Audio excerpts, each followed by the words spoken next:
This is the Detroit Sports Podcast Network. Is it time for panic or patience? Next on Michigan Podcast. But there's going to be one team that's going to play solely as a team. No man is more important than the team. No coach is more important than the team. The team, the team, the team. Looks deeper in the corner. Waits for it. It's caught. This is no time for that. In the pocket and a sack. Tim Jamison. Brady gets terrific. Throws it and a touchdown. Knight again. Schultz just before Brazil got him. And the leaping interception by Woodson. Harbaugh back to throw over the middle. Caught by Colliver at the 5 on his feet. Touchdown, Michigan. On its way. It's good. He's 5'7", 179 pounds. A junior at Michigan. But Jamie Morris hacks a wallop, and he delivers for Bo Schembechler. And here's your first play. Pressure coming. Second. It is Glenn Steele, number 81, who fought his way through the traffic. Option. And Robinson calls his own number, and he's going to score. Oh, an easy touchdown for Robinson and Michigan.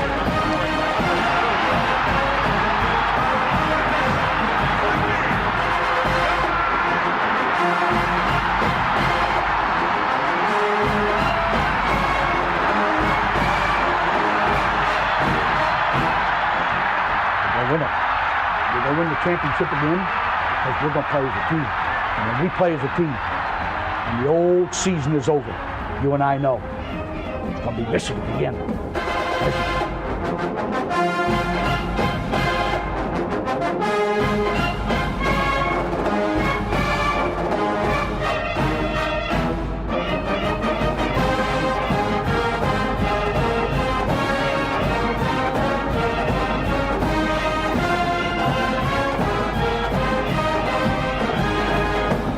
Go Blue, welcome to this week's episode of Michigan Podcast. I am Steve Deace, and first and foremost, want to thank those of you that helped last week's episode be one of our most watched yet here on YouTube. Please continue to subscribe to our channel here on YouTube. Click like on this video, share this link, help us get the word out about what we're doing here to support and cover the Maize and Blue. And thank you as well to those of you subscribing on iTunes, Stitcher, and Google Play too. Again, share those links. We put this out for free every single week, and we just do it because, like you, we love Michigan. We love the Maize and Blue. You can follow us on Twitter at Michigan Podcast. If you ever miss an episode of any of this or anything we do, everything is also archived at MichiganPodcast.com. And also, in the last month, we just started a page over at Patreon for those who are asking, hey, what can we do to support you guys other than share links? We really appreciate what you're doing. Well, we appreciate your appreciation via Patreon, and we do provide a couple of specific bonuses for those of you that are supporting us on our Patreon page each week. For example, you get our special, unique, exclusive instant reaction podcast that I do literally from my Maize and Blue man cave right after the Michigan game, after I've had a chance to collect my thoughts. That is for our supporters at Patreon, as well as my point spread picks for college football every week. So far this year, I'm 2-0, by the way, on Michigan games. I correctly had Michigan with the points over Florida, and I had the over, the total, in last week's Michigan-Cincinnati game. So, hey, if you want to get a good read on what the Wolverines are going to do this weekend, support us on Patreon and get access to our picks there each and every week as well. So we're going to have plenty of analysis. If I had a vote in the AP poll, where would I be and where would I rank Michigan?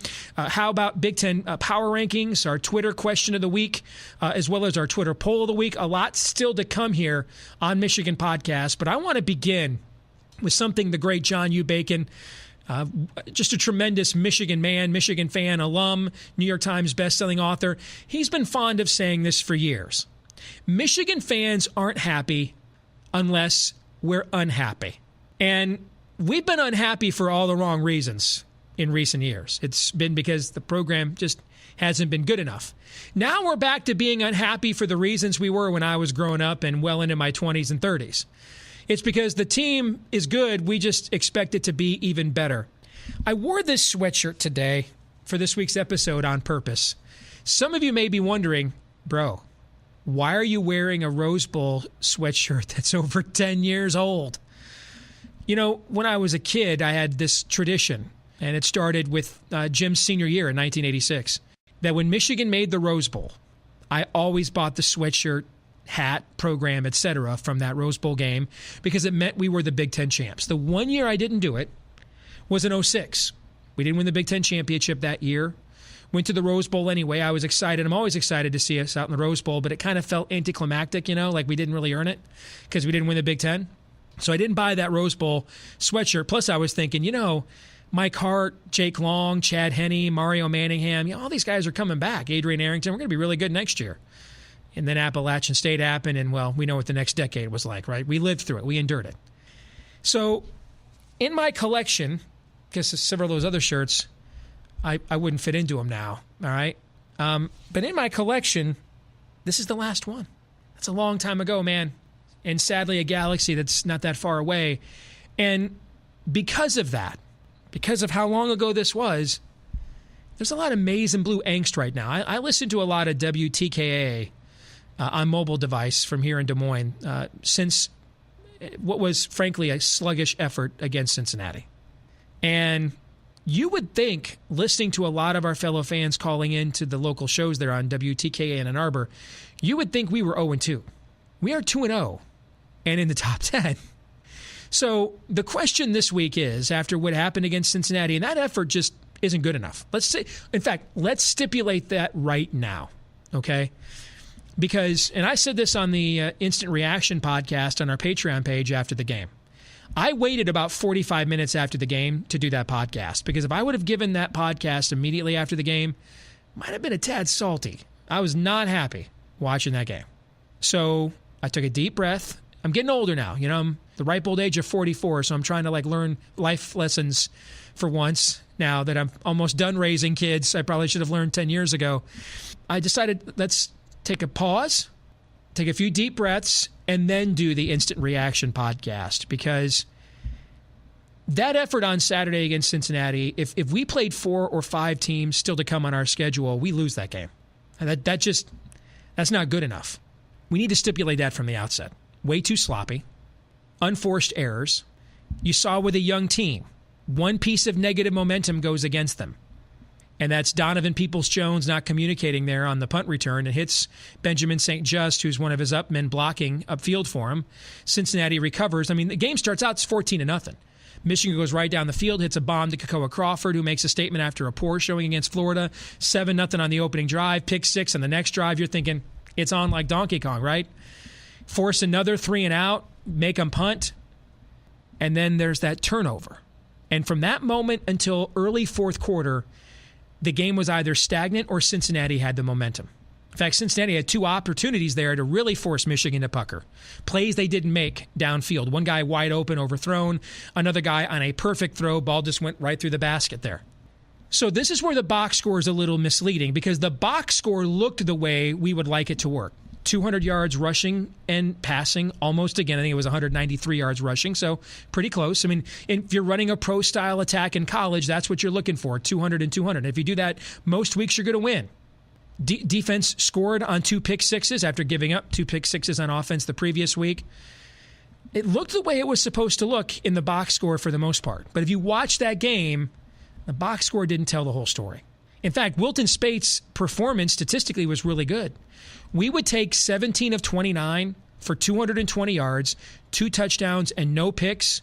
That's 60% completions, no interceptions. We would take that every game rest of the year.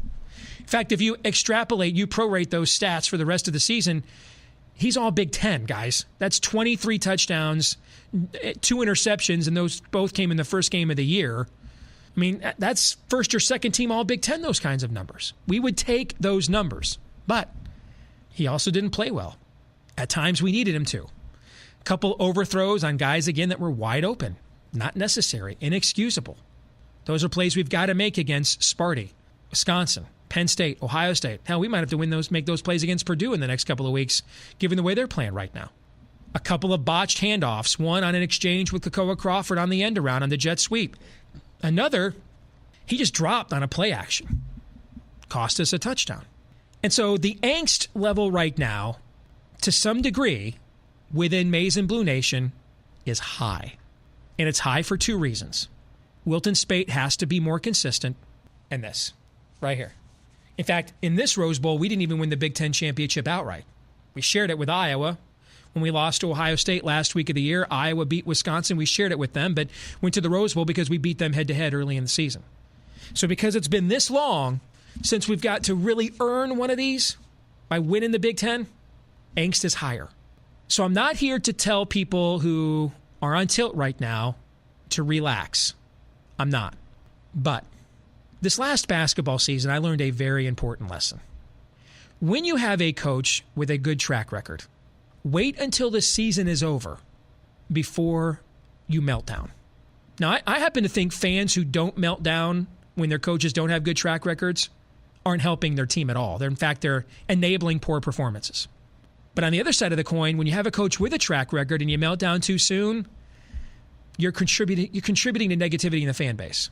Back in January, after the rough start to the Big Ten season in college basketball, I went on Go Blue Wolverine, the Michigan Insider. I went on there and said, I think we're going to have to make a basketball coaching change. I don't think the team's good enough. You know, we didn't go to the NCAAs 2 years ago. Last year, we were a partial qualifier, if you will. We had to play our way in. We're not making the NCAA tournament this year. Beeline's had a great run. It may be time to move on. I even went so far as to say, if this team makes the NCAA tournament, I'll take a pie to the face. That's how confident I was in the dead of January. They weren't going to make the NCAA tournament.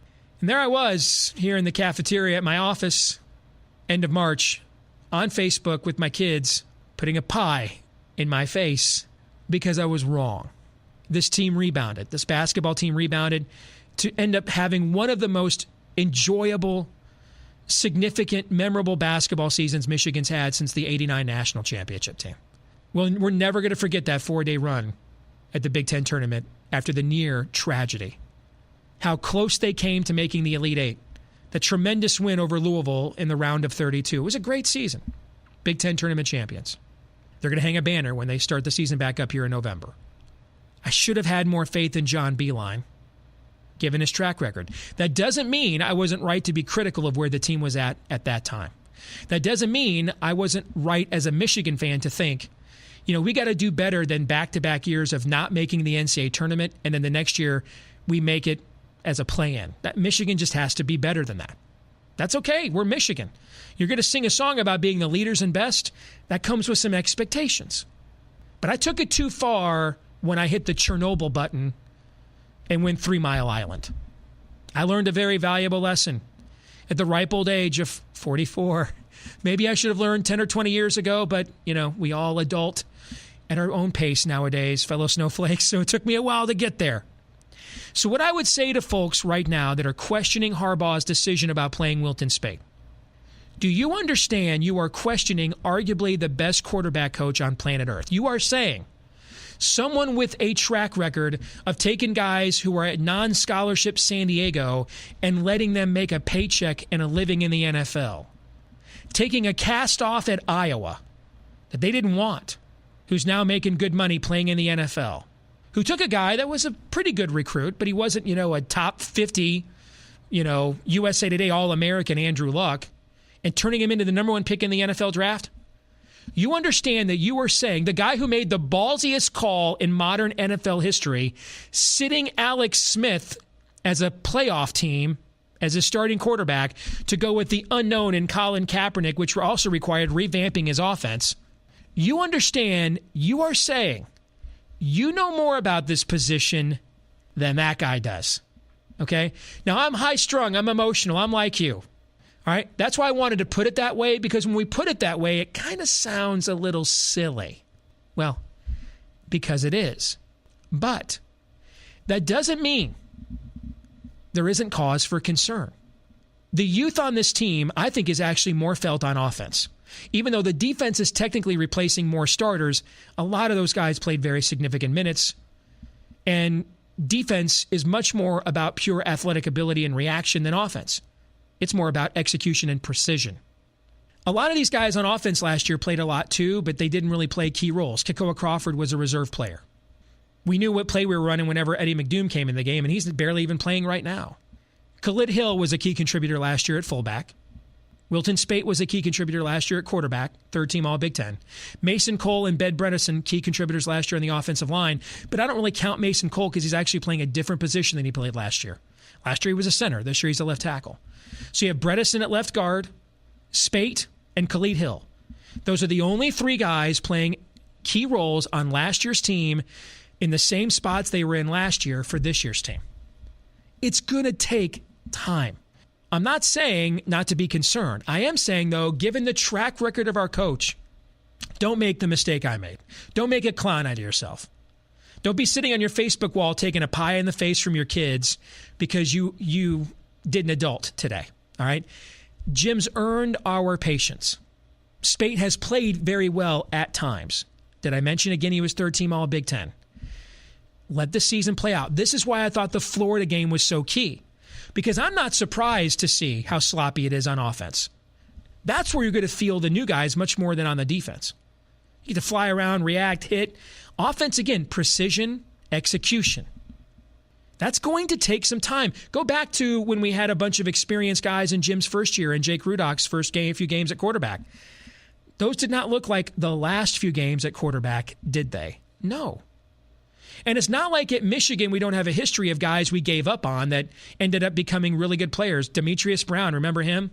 7 interceptions in one game against Michigan State. He got set aside from Michael Taylor. Michael Taylor gets hurt, breaks his collarbone. Bo's got to go back to Demetrius Brown. He ends up being only the second quarterback in Bo's tenure to win him a Rose Bowl. I think in more recent times, Jeremy Gallen. Jeremy Gallen was the guy when he went back to return punts on a Rich Rod. We did one of these numbers. In fact, we turned the channel because we knew it was going to be bad. He ended up being one of the best players for Brady Hoke. Totally reinvented himself. We've seen this time and time again. Wilton Spate's a good example of this. Wilton Spate was that guy on that HBO profile of Harbaugh when he first took over, learning Jim's entire vocabulary. It almost looked like Jim was trying to run him out of Ann Arbor, like he didn't think he was going to be any good. We saw him go on and be third-team All-Big Ten last year. When you're dealing with players of this age, they are not finished products. That's why we have this phrase, trust the coaches. I should have trusted John Beilein, a guy that's now, I believe, placed 8 guys in the NBA, none of whom were McDonald's All-Americans. I should have trusted him, and for that, I deserved the pie in the face. Literally. Some of you, for not trusting Harbaugh, deserve the proverbial metaphorical pie in the face. That doesn't mean we don't have concerns. I don't understand the offensive play calling at times. At times, it seems too conservative to me. I pointed that out against Florida, throwing the ball or running the ball on first down too much. Jim's not infallible. He's a human being. But he does have a track record of success. Let's let this play out. That's why I wanted to beat Florida. Get through that game, no matter by hook or by crook. Win that one, and now you're in the top 10 while you're essentially reloading on the fly. You know who else would like to be in the top 10 and reloading on the fly right now? Every other team in college football not currently ranked in the top 10. That's over 90% of the teams, guys.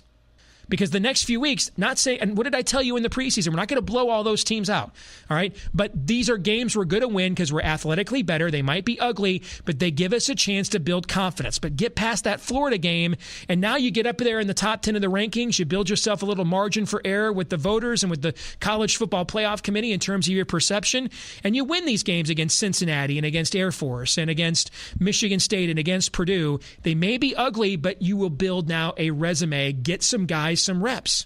So let's let the season play out. Jim is 2 wins away from having the best 30-game record at Michigan in the last 50 years by any guy not named Bo Schembechler. Okay, that's pretty good. He's got a track record. He was 1 play away from winning a Super Bowl. If he went back to the NFL tomorrow, he'd have one of the top 5 all-time winning percentages of NFL coaches. So it's okay to be concerned, but the angst, a little patience, all right? As the great prophet Aaron Rodgers once said, relax.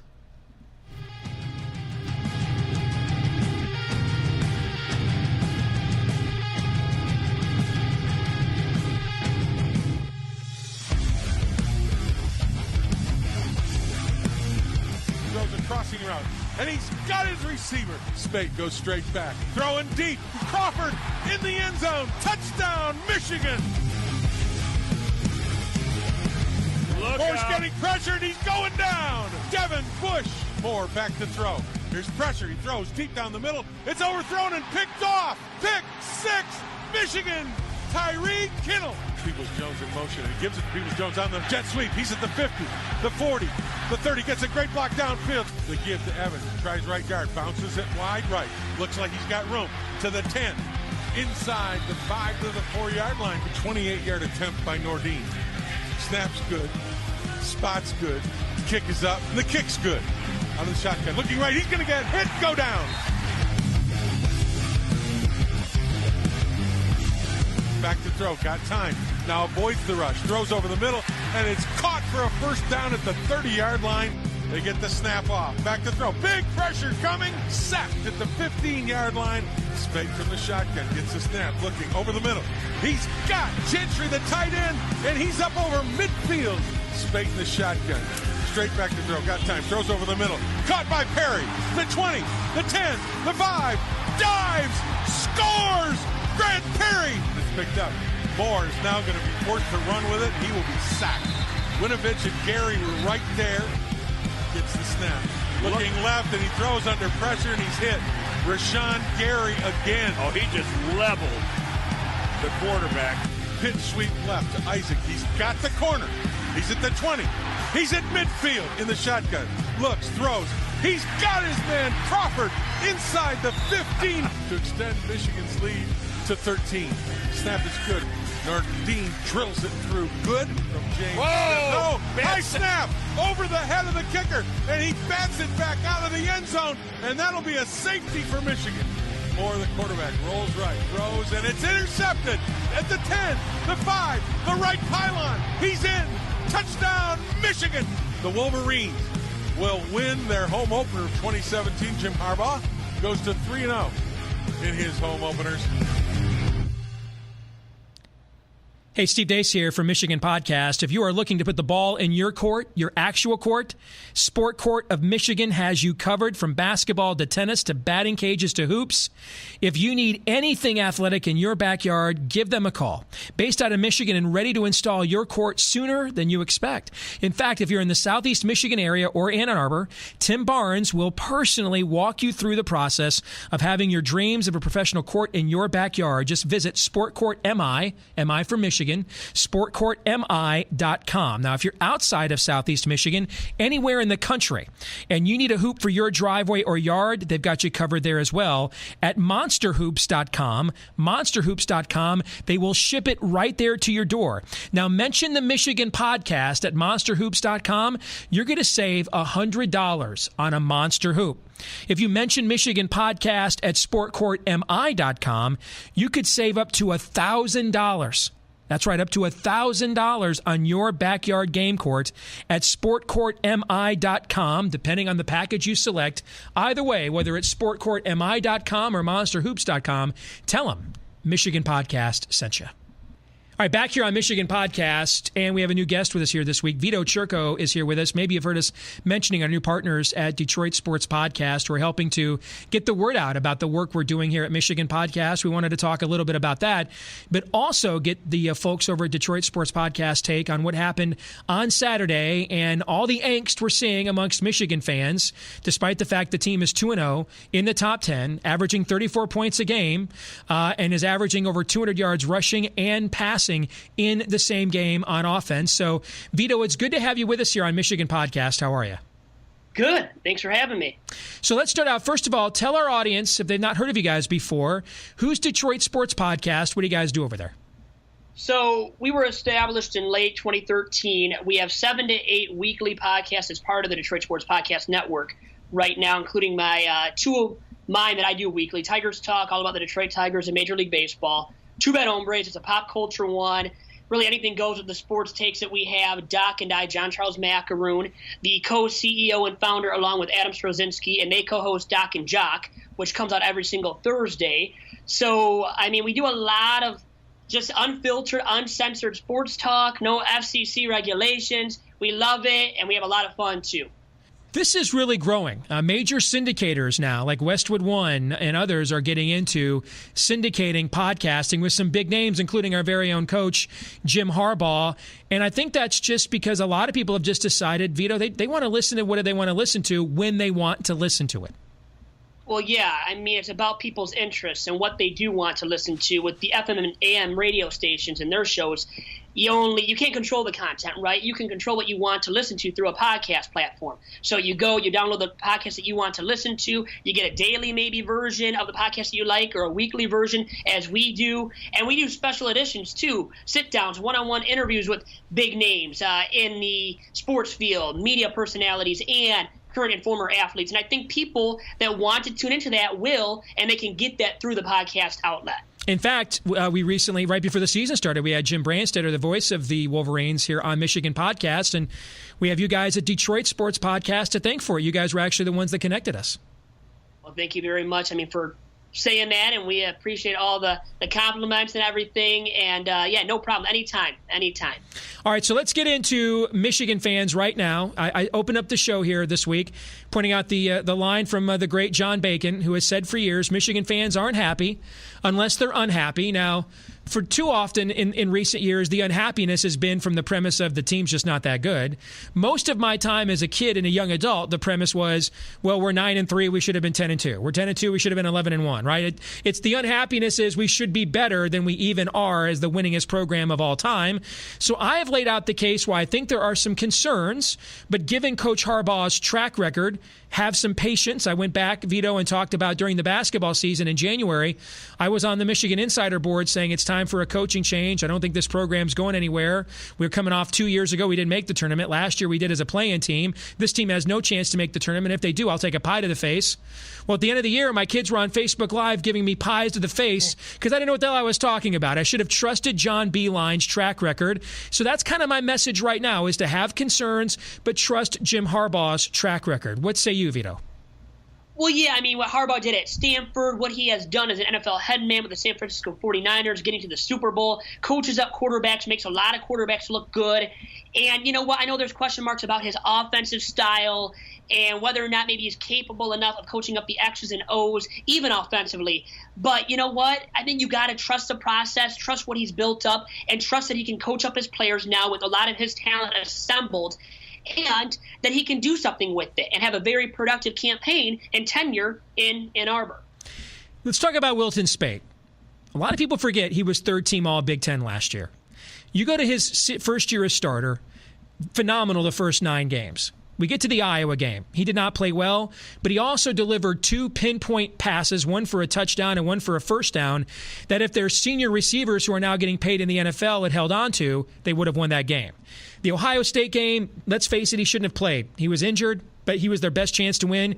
He came back and played earlier than he should have. So I give him points for being valiant given those conditions, even though he didn't play great, but he still threw that clutch pass there in overtime on 4th and goal with the game on the line. The Florida State game, I actually thought he played really well in that game. Brought Michigan back after their offensive line was playing Ole with the Seminoles defensive front in the first half. He was literally on 1 Mississippi snap counts having to throw the ball because they weren't blocking at all.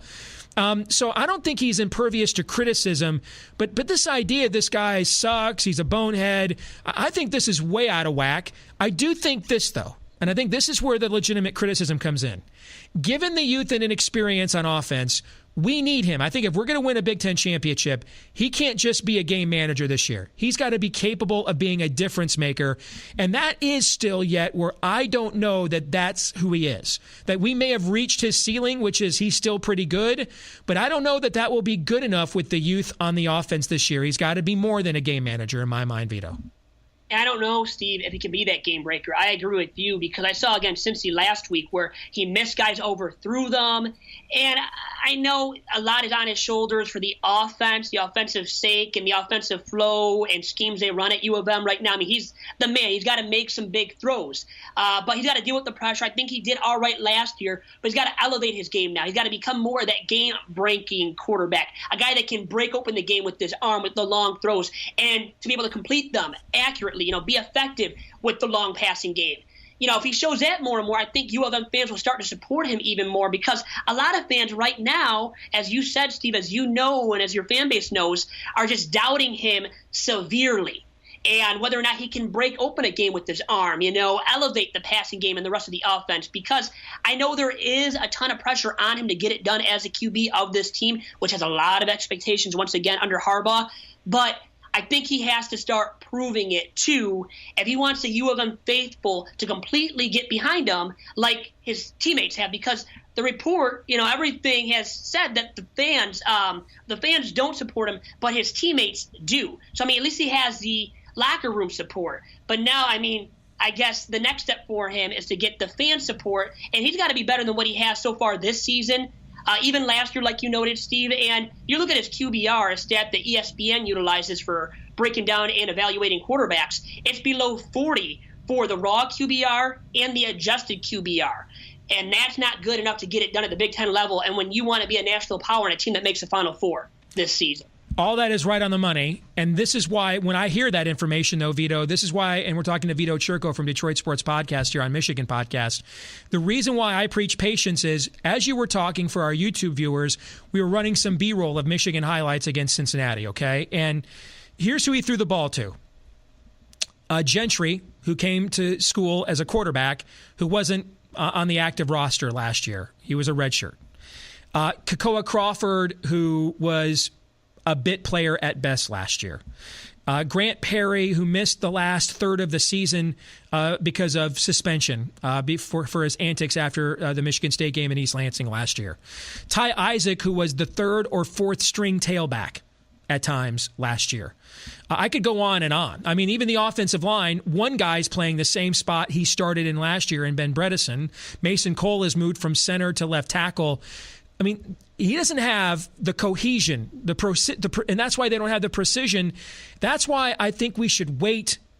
Give it a few more weeks. It's why I thought the Florida game was so important, because if you could find a way to sneak out of that one with a win, then you had 4 or 5 weeks in a row, games where you're going to be double-digit favorites, not saying you'll dominate them all, but games that you'll probably just win on athletic ability alone, which gives you essentially extra reps to get with those guys and get more of your chemistry down and more of your timing down. And that's why I think it's week 2 with an almost entirely new offense.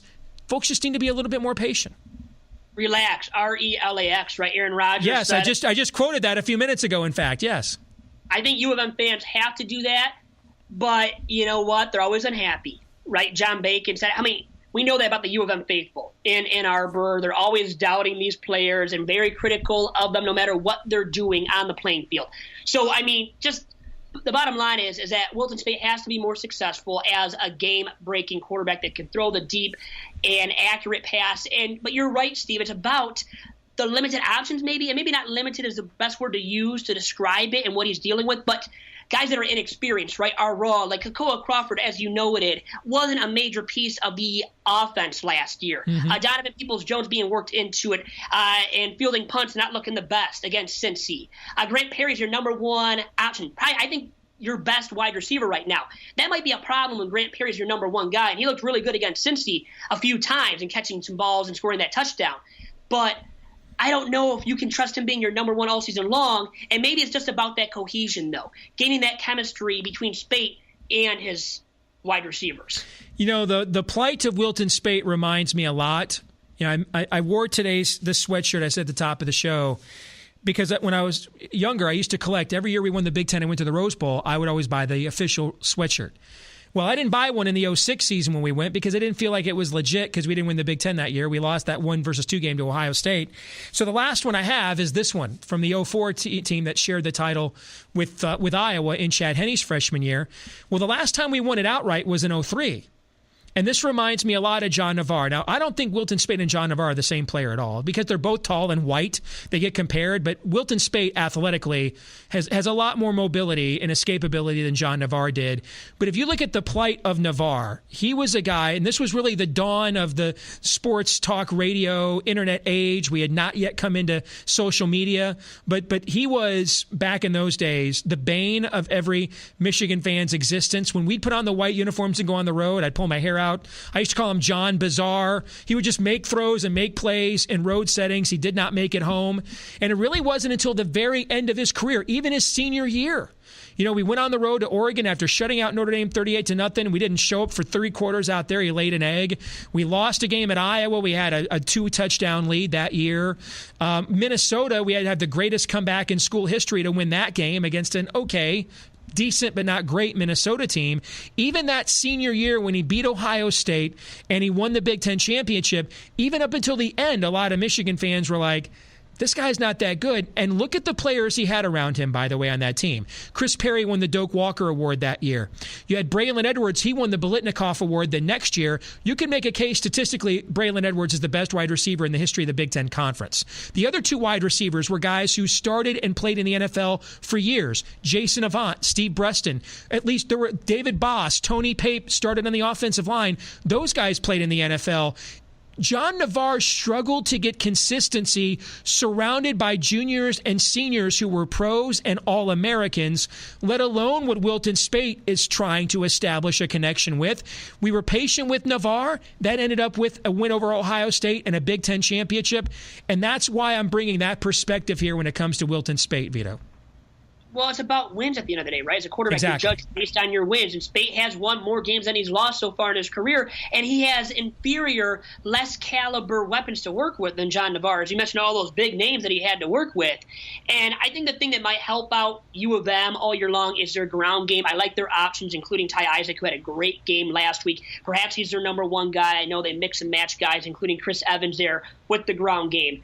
And I think the O-line, I think it'll become more cohesive, keeping Wilton Speight upright, and that'll make him his most effective. With a good ground game and good O-line protection to keep him upright, I think you'll see the best Wilton Speight that you possibly can. But guess what? The U of M critics out there about Speight will not go away, and they look at Shane Morris and what he just did, winning, the MAC West Offensive Player of the Week, throwing for 400-plus yards. I know, it's odd. They don't look at Shane Morris's success last week and think that just adds to Jim Harbaugh's track record. They think this guy really doesn't know what he's talking about. They take the exact opposite viewpoint there. So, Vito, how can our audience follow you guys and listen in at what you do at Detroit Sports Podcast?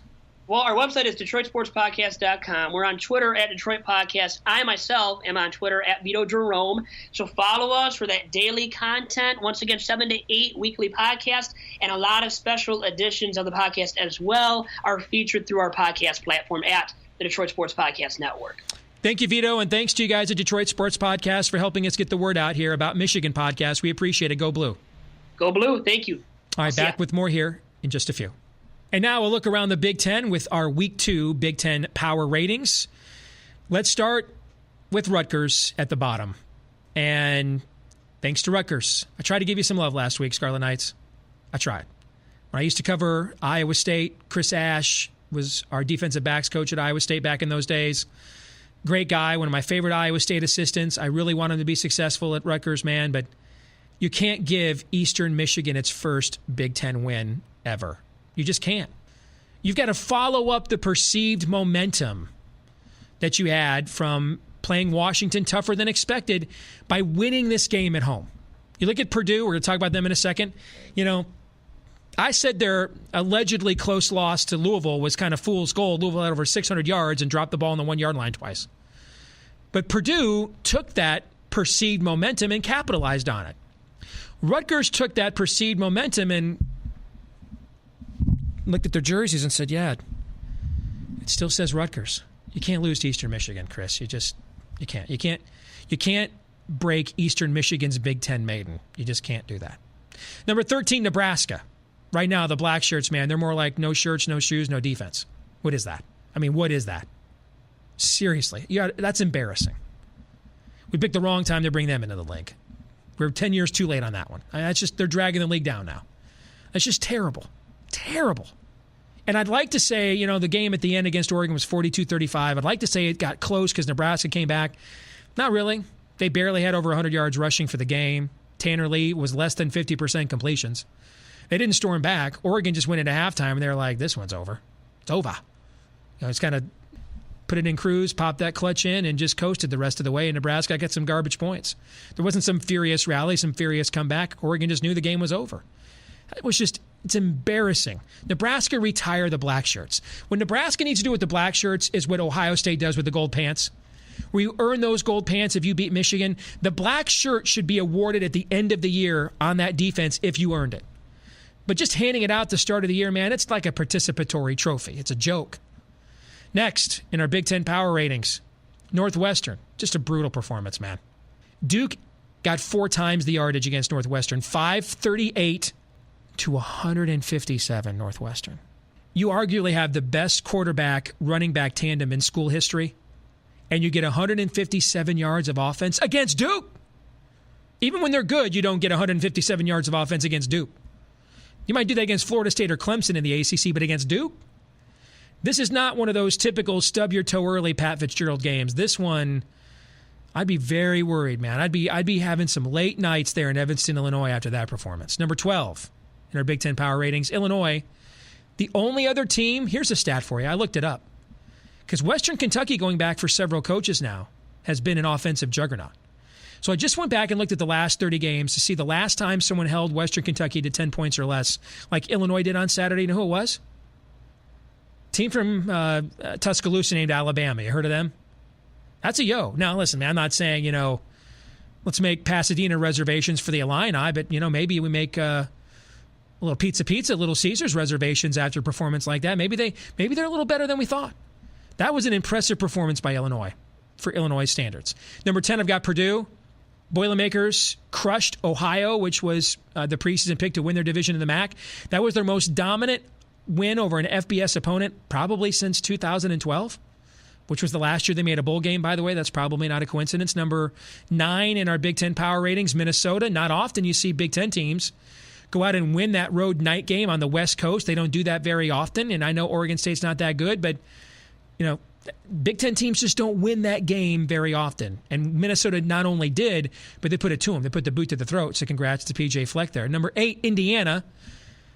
Not really sure what they're doing with the quarterback position there. Freshman quarterback Peyton Ramsey comes off the bench, leads the Hoosiers to their first win at Virginia. Richard Lego's like, dude, I went from throwing for 400 against Ohio State to benched against Virginia. What's up with that? Tom Allen, I hope he knows what he's doing there with that offense. Number 7 in my Big Ten power ratings this week, Michigan State. Sparty's already 1 win away from matching last season's win total, guys. That's a yo. When you're trying to rebuild yourselves after an implosion, you have to get several little benchmarks along the way. So Sparty's first 2 games against MAC teams looked the way they used to look when they were good. Balanced offense. Defensive stats looked good. Now they get a bye. They're going to catch Notre Dame coming off a second consecutive road game when they come to East Lansing next week. That's a must-win, I think, for Michigan State. If they get that win, then I think it's uh-oh. But if they get that loss with Iowa, who's next in my Big Ten power ratings, who plays a very physical brand of football coming in next, you could see them slide again. Akram Wadley looks like Ronnie Harmon back there for the Hawkeyes. Catching, throwing, breaking tackles, making guys miss in the open field. There's a little back-in-the-day reference for you, by the way, Big Ten fans. And Nathan Stanley, new quarterback for Iowa, off to a hot start. Already has 8 touchdown passes in his first 2 college games. Didn't the Big Ten crew tell us back in August that the quarterback spot at Iowa was looking really iffy? If you're a Hawkeye fan, you'll take this as iffy. This looks like Chuck Long 85. Doesn't look iffy, but it's only 2 games. We'll see what happens when we play a little bit more physical defense if you're an Iowa Hawkeye fan. Next up in my Big Ten power ratings, Maryland at number 5, averaging over 50 points a game so far with freshman quarterbacks. And yeah, I know last week was Towson, but when you're a Big Ten team and you're supposed to be good, you know what you should do against Towson? Put up 60 on them. That's what Maryland did, because that's what Maryland does, crab cakes and football. Next, number 4 in my Big Ten power ratings, Wisconsin. Another key injury on defense, but Jonathan Taylor, that freshman running back. Now, this is when the BTN crew got right. They were raving about him in camp. Had over 200 yards last week. Chris Warren, the transfer from Pitt, went over 100 yards as well. So Wisconsin has the running game going, but be very leery of that game against BYU this week. And I know BYU's 1-2. That's why I'd be leery. That is a proud program with a lot of tradition, wounded animal. That looks like the game Michigan played at Iowa last year to me. Iowa coming off an embarrassing loss where Penn State just housed them, depanted them. That's a proud program. That's a coach that Kirk Ferentz won a lot of games. You had to know with a national spotlight, Iowa was going to bowl up. Okay, they were going to show some pride. BYU will play with some pride this week. If I were Wisconsin, I would do what Michigan did not do to Iowa last year. Get up early, like 14-0. because that's when the daubers get down. And that's when you can snowball. But if you let them hang around, eventually that pride and emotion, resourceful programs with a lot of tradition like that will find a way. So Wisconsin, get off to a good start on Saturday night. 3 in my Big Ten power ratings is Ohio State. Its worst home loss since 1999. JT Barrett again looks lost. Now, I want to say something about this, okay? So in honor of Michigan Monday on the Ozone, which is a neat feature they've done for years, getting Ohio State's perspective of Michigan, I'm going to do something I don't think I've ever done in my entire life and give the Buckeyes some sincere advice. You're having the wrong argument. The problem is not your passing game. You're not running the ball enough. 16 tailback runs the whole game against Oklahoma. You should have had that in the first half, especially when you're averaging 5 yards a crack. Asking JT Barrett to throw the ball as much as Baker Mayfield? No way. You're asking him to do what he's not built to do. He is what he is. Put him in positions to succeed. Run the ball more. The problem isn't your passing game. It's the running game. You're not running the ball more. Thank you. You'll take my advice. You'll thank me later. Number 2 on my Big Ten power ratings is Michigan. Another dominant defensive performance. Another sloppy offensive effort. We already talked enough about that, though. Which brings me to number 1, Penn State. And I'm going to give them this spot. They will now hold this spot as the defending champions until somebody takes it from them. So Penn State's number 1 on my Big Ten power ratings. Quickly, let's go through. If I had to vote in the AP poll, this would be my top 25. Washington State with a crazy comeback against Boise State. Stanford falls after getting physically dominated. Not just beaten, but physically dominated by USC. K-State still hasn't played anybody yet. TCU went in and did their best to get Brett Bielema fired in Fayetteville, Arkansas. UCLA, number 21. Georgia Tech at number 20. West Virginia, Will Grier lighting it up at number 19. Tennessee, big game on the road at Florida this week. Florida with 2 weeks off. You know they're chomping at the bit. The Vols, though, at 18. Auburn drops to 17 after a Brady Hoke era-esque offensive line performance. That offensive line performance by Auburn against Clemson reminded me of the last year for Brady Hoke against Sparty. Remember that? With Devin Gardner running for his life. At the end of the game, Devin Gardner just ran out of bounds rather than taking another hit. That's what Jared Stidham looked like with Auburn's offensive line against Clemson on Saturday. Let's continue the countdown. Now we get to the top 15 teams. I've got South Carolina, 2 nice FBS wins. Power 5 wins away from home now. North Carolina State and Missouri. Washington at 14 because they haven't played anybody, guys. Wisconsin at 13. LSU at 12. Florida State at 11. Virginia Tech I have ranked number 10. Ohio State I've dropped to number 9. Oklahoma State at number 8. Penn State at number 7. Michigan at number 6. Now, Steve, how do you have Michigan ranked higher than Penn State? Well, because I think Florida is going to prove to be better than anybody that Penn State has beaten thus far.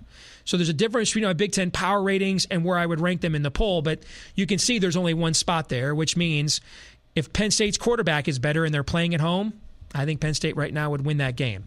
Which brings us to the top 5. USC is at number 5. Georgia is at number 4 after a nice win against Notre Dame, but also a nice win against Appalachian State. I think those are 2 really good non-conference wins. And then the top 3 in my poll, if I had a vote in the AP this week, Clemson at number 3, Oklahoma at number 2, and Alabama remains number 1.